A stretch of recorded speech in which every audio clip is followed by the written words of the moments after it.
ప్రపంచ చరిత్రలో అత్యంత క్రూర నియంతగా పేరొందిన అడాల్ఫ్ హిట్లర్ దాదాపు 60 లక్షల మంది యూదులను ఊచకోత కోశాడు. యూదుల జాతినే భూమిపై లేకుండా చేయాలని ప్రయత్నించాడు. కానీ చాలా విచిత్ర విషయం ఏంటి అంటే అదే హిట్లర్ తయారు చేయించిన ఆయుధాలు కొన్ని సంవత్సరాల తర్వాత యూదుల దేశమైన ఇజ్రాయెల్ను కాపాడాయి. నాజీ జర్మనీ తయారు చేసిన తుపాకులు, మెషిన్ గన్లు, యుద్ధ విమానాలు 5 అరబ్ దేశాలపై ఇజ్రాయెల్కు విజయాన్ని ఎలా అందించాయి? ప్రపంచాన్ని ఆశ్చర్యపరిచిన ఆ రహస్య ఆపరేషన్ కథపై ఈరోజు స్పెషల్ ఎడిషన్. 1945 రెండో ప్రపంచ యుద్ధం ముగిసింది. కానీ ఆ యుద్ధం మిగిల్చిన గాయం మాత్రం యూదుల గుండెల్లో ఇంకా మానలేదు. హిట్లర్ నాజీ పాలనలో దాదాపు 60 లక్షల మంది యూదులు హతమయ్యారు. ప్రపంచం మొత్తం ఈ మారణ హోమాన్ని హెలోకాస్ట్ గా గుర్తించింది. ఆ తర్వాత ప్రపంచవ్యాప్తంగా యూదులకు ఒక స్వంత దేశం ఉండాలనే డిమాండ్ బలపడింది. ఐక్యరాజ్య సమితి పాలస్తీనాను యూదు అరబ్ దేశాలుగా విభజించాలని తీర్మానించింది. 1948 మే 14న డేవిడ్ బెన్ గురియన్ ఇజ్రాయెల్ స్వాతంత్ర్యాన్ని ప్రకటించారు.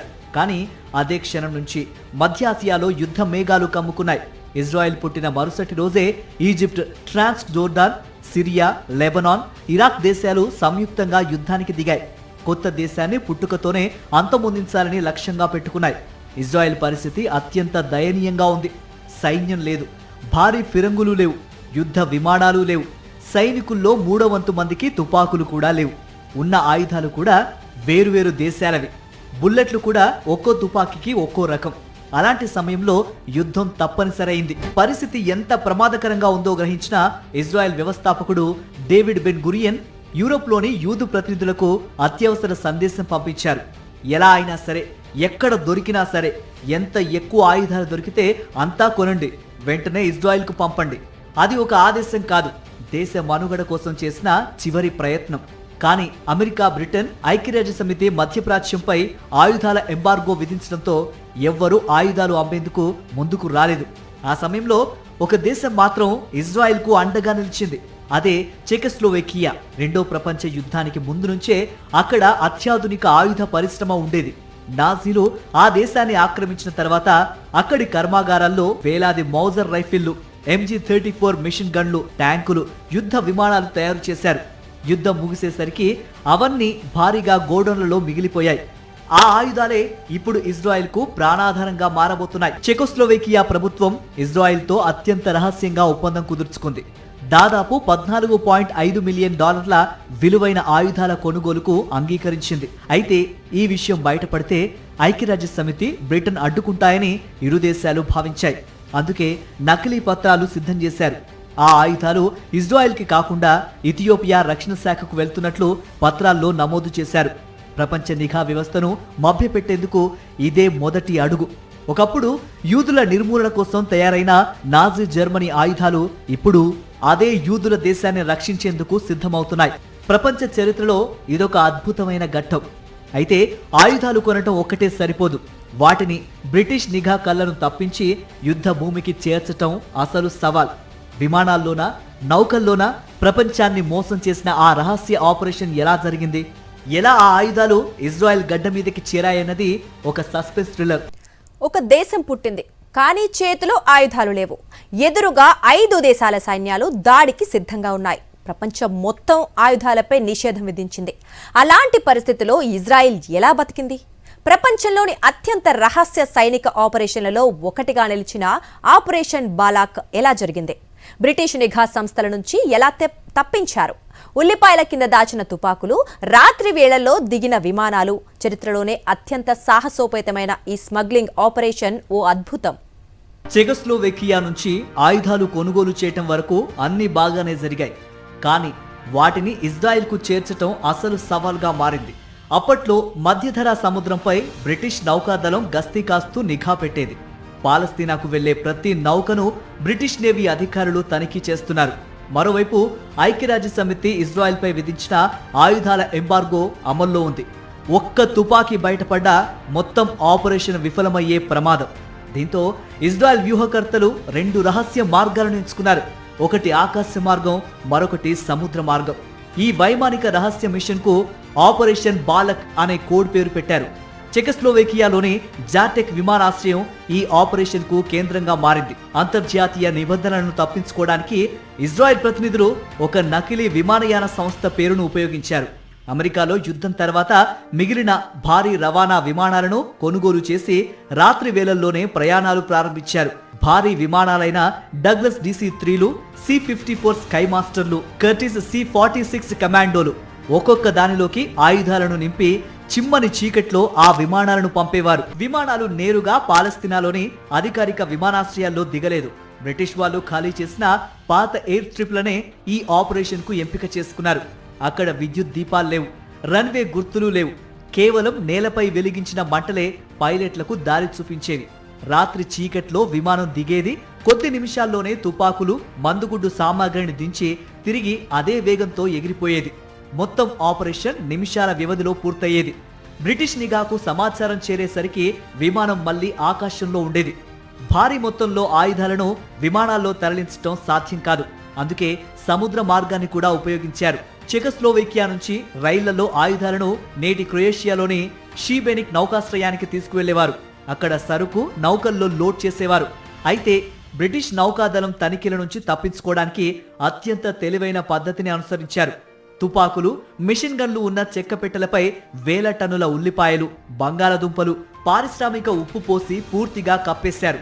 బయటకు చూస్తే అవి వ్యవసాయ సరుకుల్లా మాత్రమే కనిపించేవి. ఈ ఆపరేషన్ లో ఆయుధాల రవాణా మాత్రమే కాదు, వాటికి సంబంధించిన పత్రాలు కూడా పూర్తిగా నకిలీవే సృష్టించారు. కొనుగోలు చేసిన దేశం ఇజ్రాయెల్ అని ఎక్కడా నమోదు చేయలేదు. అధికారిక పత్రాల్లో ఆయుధాలు ఇథియోపియా రక్షణ శాఖకు వెళ్తున్నట్లు చూపించారు. ఈ నకిలీ పత్రాల కారణంగా పాశ్చాత్య గూఢచారి సంస్థలు కూడా అసలు గమ్యాన్ని గుర్తించలేకపోయాయి. ప్రతి దశలో రహస్య సంకేతాలు, ఎప్పటికప్పుడు మార్గాలను మార్చడం, నకిలీ పేర్లు, తాత్కాలిక సంస్థలు, ఇలా అనేక జాగ్రత్తలతో ఆపరేషన్ కొనసాగింది. సైనిక చరిత్రలో అత్యంత విజయవంతమైన రహస్య ఆయుధ రవాణాల్లో ఇది ఒకటిగా గుర్తింపు పొందింది. 1948 మార్చి చివరి నుంచి మే నెల వరకు వరుసగా విమానాలు, నౌకలు ఇజ్రాయెల్కు చేరుకున్నాయి.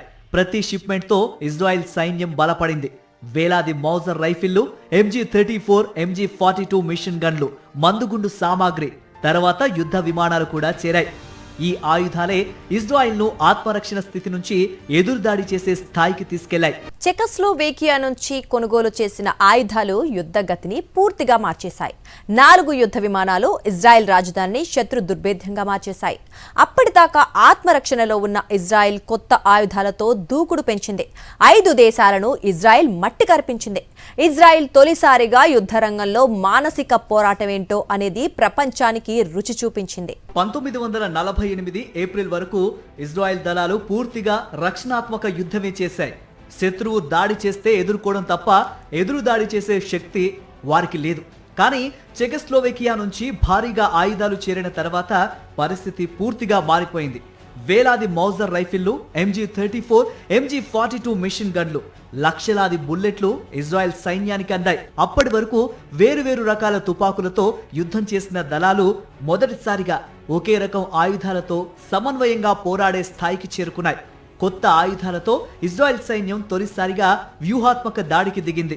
ఆపరేషన్ నష్కోన్ పేరుతో చేపట్టిన ఈ చర్యలో జెరూసలేం నగరానికి వెళ్లే మార్గాలను తెరిచింది.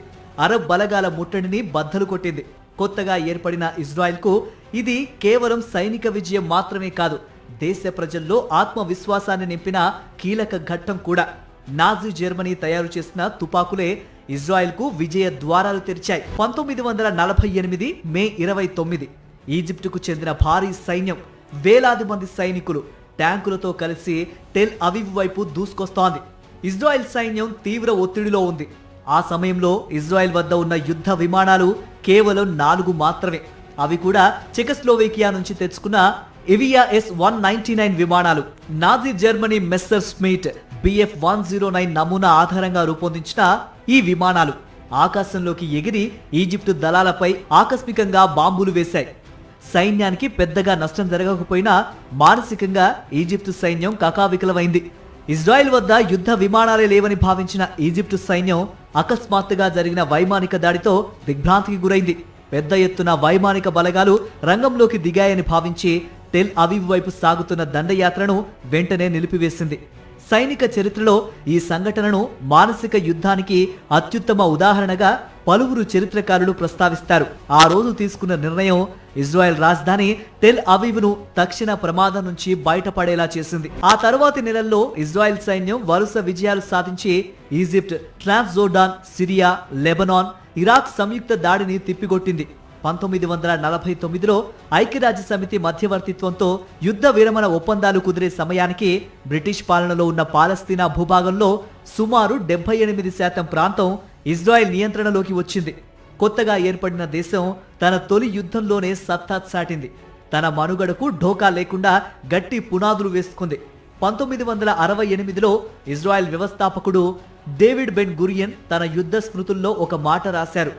చెకోస్లోవేకియా నుంచి వచ్చిన ఆయుధాలే ఇజ్రాయెల్ను కాపాడాయి. అవి లేకపోయి ఉంటే మేము మనుగడ సాగించలేకపోయేవాళ్ళం అంటూ బెన్ గురియన్ ఆ ఘటనను గుర్తు చేసుకున్నారు. తర్వాత 1948 యుద్ధంలో పోరాడిన ఇజ్రాయెల్ మాజీ సైనికులు చెకోస్లోవేకియా రాజధాని ప్రాగ్లో స్మారక ఫలకాన్ని ఏర్పాటు చేసి ఆ దేశం అందించిన సహాయానికి కృతజ్ఞతలు తెలిపారు. ఒకప్పుడు యూదుల నిర్మూలన కోసం తయారైన నాజీ ఆయుధాలే కొన్ని సంవత్సరాల తర్వాత యూదుల దేశాన్ని రక్షించడం చరిత్రలోనే అత్యంత విరుద్ధమైన ఆశ్చర్యకరమైన పరిణామాల్లో ఒకటిగా మిగిలిపోయింది. చరిత్రలో కొన్ని సంఘటనలు యుద్ధాల కంటే గొప్ప పాఠాలను నేర్పిస్తాయి. ఒకప్పుడు మరణానికి ప్రతీకగా నిలిచిన ఆయుధాలు కాలగమనంలో ఒక దేశ మనుగడకు ఆధారంగా మారాయి. అదే ఈ కథలోని అతి పెద్ద మిస్టరీ. హిట్లర్ నిర్మూలించాలని చూసిన యూదుల దేశాన్ని హిట్లర్ కాలంలో తయారైన ఆయుధాలే రక్షించాయి. చరిత్రలో ఈ అధ్యాయం యుద్ధం ఎంత క్రూరమో, కాలం ఎంత విచిత్రమో గుర్తు చేస్తూనే ఉంటుంది.